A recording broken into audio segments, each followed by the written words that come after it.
আসসালামু আলাইকুম প্রিয় দর্শক। ভারত নিজেকে অসাম্প্রদায়িক রাষ্ট্র হিসেবে দাবি করে থাকে।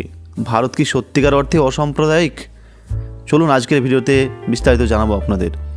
ভারতে বর্তমানে বাংলাদেশের জামাত ইসলামের মতো অসাম্প্রদায়িক সেকুলার প্রগতিশীল রাজনৈতিক দল ক্ষমতায় রয়েছে। তাই ভারতের সংবিধানে যাই লেখা থাকুক না কেন, দিন শেষে তাদের ওই মুসলমানদের প্রতি ঘৃণাই বেরিয়ে আসে। ভারতের কূটনৈতিকরা যাই বলুক না কেন, বিষটার উপর যতই সুগন্ধি ছড়ান তারা, দিন শেষে তাদের দুর্গন্ধ বেরিয়ে আসবেই। ভারতের বর্তমান ক্ষমতাসীন দল বিজেপির মতাদর্শিকভাবে সাম্প্রদায়িক দল, যারা একটা ভাষা, একটা জাতি, একটা ধর্মে বিশ্বাস করে। মানে ভারতের ফেডারেল সিস্টেমের উপর তাদের শ্রদ্ধা নেই, অনেকটা পাকিস্তানি শাসক গোষ্ঠীর মতো। তারা মনে করে ভারতে একটি একাত্মবাদী জাতি থাকবে, একটি ভাষা থাকবে, বিশেষত হিন্দি, একটি ধর্ম থাকবে যেটি হিন্দু ধর্ম।